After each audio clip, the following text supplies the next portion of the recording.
Hi hello ಎಲ್ರಿಗೂ ನಮಸ್ಕಾರ. ನಾನು ನಿಮ್ಮ ಪ್ರೀತಿಯ ಶೀಲಾ ರೆಡ್ಡಿ. ಜೀವನಕ್ಕೆ ಪ್ರೀತಿ ಪ್ರಯಾಣ. ಎಸ್, ನಾವು ನಮ್ಮ ಕಾರ್ನ ಈ ರೀತಿಯಾಗಿ ರೆಡಿ ಮಾಡ್ಕೊಂಡು ಹೋಗ್ತಿದ್ದೀವಿ. ಮಾಡ್ಕೊಂಡಲ್ಲ, ಪಾಪ ನಮ್ಮ ಅಣ್ಣನ ಎಫರ್ಟ್ ಅದು. ಆ್ಯಂಡ್ ನಾವೆಲ್ಲಿ ಹೋಗ್ತಿದ್ದೀವಿ ಅನ್ನೋದು ನಿಜವಾಗ್ಲೂ ನಮಗೆ ಗೊತ್ತಿಲ್ಲ. ಆ್ಯಂಡ್ ಮಾರ್ನಿಂಗ್ ಎಲ್ಲಿ ರೀಚ್ ಆಗ್ತೀವಿ ಅನ್ನೋದ್ರ ಮೇಲೆ ಡಿಪೆಂಡ್ ಆಗಿರುತ್ತೆ. ಆ್ಯಂಡ್ ಇಲ್ಲಿ ನಮ್ಮ ಡಿಸ್ಕಷನ್ ಯಾವಾಗ ಬರ್ತೀವಿ ಅನ್ನೋದಾಗಿದೆ. ಬೇಗ ಸೋಮವಾರ ಬೆಳಗ್ಗೆ ಓಕೆ, ಹಿಂಗಂದ್ರೂ ಓಕೆ. ಸೋಮವಾರ ಬೆಳಗ್ಗೆನೇ ಅಲ್ಲ ಬರೋದು, ಕರೆಕ್ಟಾಗಿ ಆಯ್ತೀವಿ. 6 ಗಂಟೆ 10 ಗಂಟೆ ಯಾವಾಗೂ ಅಷ್ಟೊತ್ತಿಗೆ ಅಲ್ವ ಬರೋದು? ಆ್ಯಕ್ಚುಲಿ ಡ್ಯೂಟಿ ಇತ್ತು, ಡ್ಯೂಟಿ ಇಲ್ವ ಅಂತ ಇವಾಗ ಅಷ್ಟೇ. Okay okay. ಇವಾಗ ಬಂದ ಇನ್ಫಾರ್ಮೇಶನ್ ಅವ್ರು ಇವಾಗ ಬಂದ್ಬಿಟ್ಟಿಲ್ಲ ಏನಂತ? ಹೆಂಗೆ ಫೀಲ್ ಆಗ್ತಿದೆ ಡಾಕೋಣ? ಸೂಪರ್, ಚೆನ್ನಾಗಿ ಫೀಲ್ ಇದೆಯಾ? ಥ್ಯಾಂಕ್ಸ್ ಹೇಳಿ. ಇದು ಯಾರು ಮಾಡಿರ್ಬೋದು ಹೇಳಿ? ಇನ್ನೇ ಮೋನನು ನೀನು ಇವನೇ ಮಾಡಿದ್ರೆ ಪರವಾಗಿಲ್ಲ, ಅಣ್ಣನೇ. ಡ್ರೈವರ್ ಸೀಟ್ ಇಲ್ಲ ಅಂದ್ರೆ ಸೇಫ್ ನೋಡ್ದಾನೆ ಅನ್ನೋದು ಅವನಿಗೆ ಗೊತ್ತು. ಅದಕ್ಕೆ ನಮ್ಮ ನಡೆ ಎತ್ತ ಕಡೆ ಅಂತ ಗೊತ್ತಾಗ್ಬೇಕಂದ್ರೆ ವಿಡಿಯೋ ಫುಲ್ ನೋಡಿ, ಆಯ್ತಾ? ಏನ್ಸಿ ಬಂದಿದ್ರು ಅಣ್ಣ ಫುಲ್ಲು.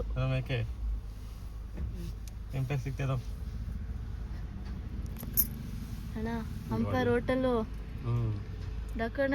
ಎಂಪೈರ್ ಮಾತ್ರ ಒಳ್ಳೆ ನಿದ್ದೆ. ಅಣ್ಣ ನೋಡ ಏನ್ ಪಸಂದಾಗ ನಿದ್ದೆ ಮಾಡ್ತದ ಅಣ್ಣ.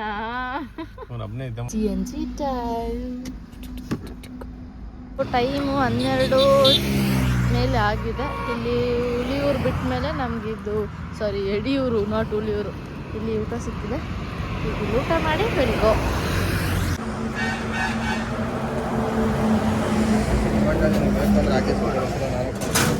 ಸರಿ ಆಯ್ತು,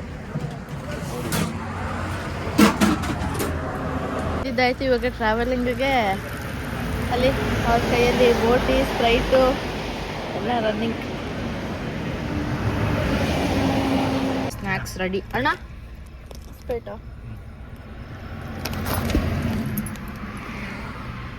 ಎಷ್ಟೇ ಕಷ್ಟಪಟ್ಕೊಂಡು ನಿದ್ದೆ ಮಾಡಬೇಕು ಅಂತ ಅಂದ್ಕೊಂಡ್ರು ಆಗೋದಿಲ್ಲ ಈ ಜರ್ನಿಯಲ್ಲಿ. ಯಾಕಂತಂದರೆ ನಮ್ಮ ಅನಿಲ್ ಅಣ್ಣವರು ಗಾಡಿ ಕರೆಕ್ಟಾಗಿ ಓಡಿಸಿದ್ರು. ಇಲ್ಲಿ ನೋಡಿ, ಈ ಥರ ಗಾಡಿಗಳು ಮಾತ್ರ ತುಂಬ ಹಿಂಸೆ ಕೊಡ್ತಾರೆ. ಯಾಕಪ್ಪ ಅಂದರೆ ಬಸ್ಗಳೇ, ಅದು ಘಾಟ್ ಸೆಕ್ಷನಲ್ಲಿ ಈ ರೀತಿ ಓವರ್ಟೇಕ್ ಮಾಡೋದು ತುಂಬ ತಪ್ಪಲ್ವಾ. ಬಟ್ ಸ್ಟಿಲ್ ಅವ್ರು ಮಾಡ್ತಾಯಿದ್ರು. ಹಾರನ್ ಸೌಂಡ್ ಅದು ಇದು. ಸೊ ನಿದ್ದೆ ಬಂದಿಲ್ಲ. ಹಾಗೆ ನೋಡಿ ಯಾವ ಥರ ಹೋಗ್ತಾರೆ ಅವರು ಅಂತ.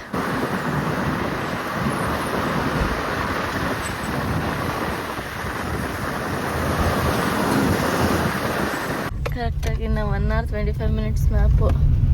ಬಟ್ ಇನ್ನೂ ಎಲ್ಲಿಗೆ ಹೋಗ್ತಿದ್ವಿ ಅಂತ ಗೊತ್ತಾಗ್ತಿಲ್ಲ.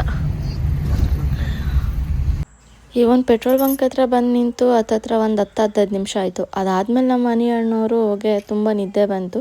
ಸೊ ಹಾಗಾಗಿ ಮೋಹನ್ ಅಣ್ಣಂಗೆ ಡ್ರೈವಿಂಗ್ ಸೀಟ್ ಬಿಟ್ಕೊಂಡ್ರು. ಆ್ಯಂಡ್ ಅವ್ರು ಹೋಗಿ ರೆಸ್ಟ್ ಮಾಡೋದಕ್ಕೆ ಶಿಫ್ಟ್ ಆದರು. ಸೊ ಗೈಸ್ ಫೈನಲಿ 6:27ಕ್ಕೆ ರೀಚ್ ಆಗಿದ್ದೀವಿ ಮಾರ್ನಿಂಗ್. ಮಂಗಳೂರಲ್ಲಿ ಯಾವುದೋ ಒಂದು ಬೀಚು, ಯಾವ ಬೀಚ್ ಅಂತ ಗೊತ್ತಿಲ್ಲ, ಹೋಗಿ ತೋರಿಸ್ತೀನಿ. ಸೇಮ್ ಹಂಗೆ ಕೋಳಿ ಓಡಾಡ್ದಂಗೆ ಓಡಾಡ್ತಾ ಇರೋದು. ಬಟ್ ಇದೆಲ್ಲ ನವಿಲುಗಳು ಗೈಸ್.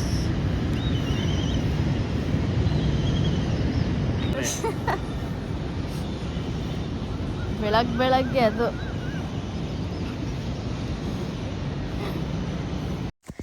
ಎಸ್, ನಾವು ಬಂದಿರೋದು ಮಂಗಳೂರಲ್ಲಿರುವಂಥ ಪಣಂಬೂರು ಕಡಲತೀರ, ಅಂದರೆ ಪಣಂಬೂರು ಬೀಚಿಗೆ ಬಂದಿದ್ದೀವಿ. ಇದಿರೋದು ಮಂಗಳೂರಲ್ಲೇ.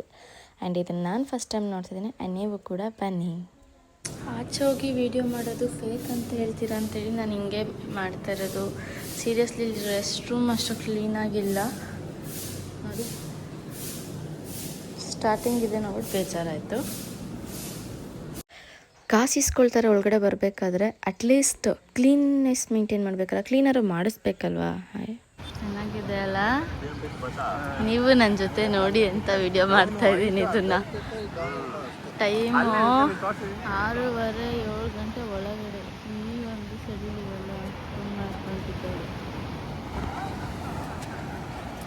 ಇವರೆಲ್ಲ. ಅಲ್ಲೇ ನಿಂತ್ಕೊಬಿಟ್ಟವ್ರೆ, ಮುಂದಕ್ಕೆ ಬರ್ತಾನೆ ಇಲ್ಲ.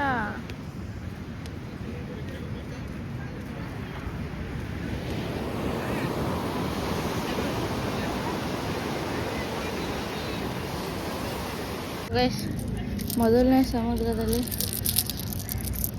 ಇಷ್ಟು ಕಲೆಕ್ಟ್ ಮಾಡಿದ್ದೀನಿ. ನೋಡೋಣ ನೆಕ್ಸ್ಟ್ ಇನ್ನು ಎಲ್ಲೆಲ್ಲಿ ಏನೇನು ಎಷ್ಟೆಷ್ಟು ಈ ಥರ ಶೆಲ್ಸ್ ಎತ್ಕೊಳ್ತೀನಿ ಅಂತ. ಎಂಡ್ ಆಫ್ ದಿ ಟ್ರಿಪ್ ಅಷ್ಟರಲ್ಲಿ ನಾನು ಎಷ್ಟು ಕಲೆಕ್ಟ್ ಮಾಡಿರ್ತೀನಿ ಅಂತ ತೋರಿಸ್ತೀನಿ. ಮಂಗಳೂರು ಬಂದರು ಪ್ರಾಧಿಕಾರ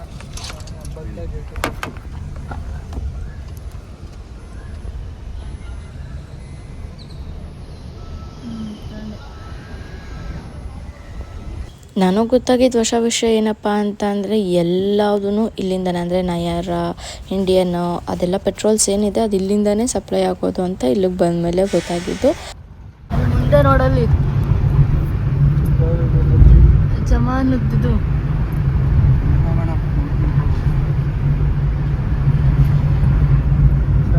ಸೊ ಎಸ್, ಅಲ್ಲಿ ಒಂದು ಬೀಚ್ ಜರ್ನಿ ಮುಗಿಸ್ಕೊಂಡು ನಾವು ನೆಕ್ಸ್ಟ್ ಬಂದಿದ್ದೆ ಇಲ್ಲಿಯ ಒಂದು ಟೆಂಪಲ್ಗೆ.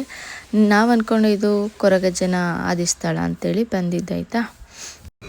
ಸೊ ಇಲ್ಲಿ ಫ್ರೆಶ್ ಅಪ್ ಆದಮೇಲೆ ನಮಗೆ ಆದಂಥ ಸಪ್ರೇಟ್ ರೂಮ್ ಕೊಡ್ತಾರೆ ಡ್ರೆಸ್ ಚೇಂಜ್ಗೆ. ನನಗೆ ಸಿಕ್ಕಿರೋದು ಈ ರೀತಿ ಆಗಿರುತ್ತೆ.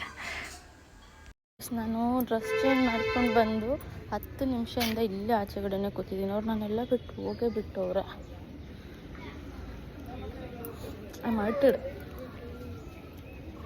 ಸೊ ದೇವ್ರಿಗೆ 4 ಜನನೂ ಇದನ್ನು ಪೂಜೆಗೆ ತಗೊಂಡು ಹೋಗ್ತಾ ಇದ್ದೀವಿ. ಸೊ ಗೈಸ್, ನಾವು ಬಂದಿರೋದು ಕೊರಗಜ್ಜನ ಆದಿಸ್ಥಳ ಅಂತ ಅಂದ್ಕೊಂಡ್ರೆ ಇದು ಶ್ರೀ ಕೊರಗತಿನಿಯ ದೈವ ಆದಿಸ್ಥಳ. ಬಟ್ ಇಲ್ಲಿ ಯಾವುದೇ ಥರ ವೀಡಿಯೋಸ್ ಮಾಡೋಂಗಿಲ್ಲ. ನಾವು ಇಲ್ಲೊಬ್ಬರನ್ನ ಕೇಳಿದಾಗ ಇದೇ ಆದಿಸ್ಥಳ ಅಂತ ಅಂದರು, ಬಟ್ ಇಟ್ಸ್ ಅಲ್ಲ. ನಾವು ಹೋಗ್ಬೇಕಾಗಿರೋದು ಬೇರೆ ಒಂದು ದೇವಸ್ಥಾನಕ್ಕೆ. ಸೊ ಹಾಗಾಗಿ ನಾವು ಇಲ್ಲೇ ಕೂತ್ಕೊಂಡು ನಾವು ಗೂಗಲ್ ಅದು ಇದು ಮಾಡಿ ಆಚೆಗಡೆ ಅಣ್ಣ ಹೋಗಿ ಕೊರಗಜ್ಜನ ಆದಿಸ್ಥಳ ದೇವಸ್ಥಾನ ಇದು ಅಂತ ಹೇಳಿ ಕೇಳ್ಕೊಂಡು ಬಂದರು. ಸೊ ನಾವು ಮಿಸ್ ಆಗಿ ಇಲ್ಲಿ ಬಂದು ನೆಕ್ಸ್ಟ್ ನಾವು ಅಲ್ಲಿ ಹೋಗಿ ವಿಡಿಯೋ ನೋಡಿ.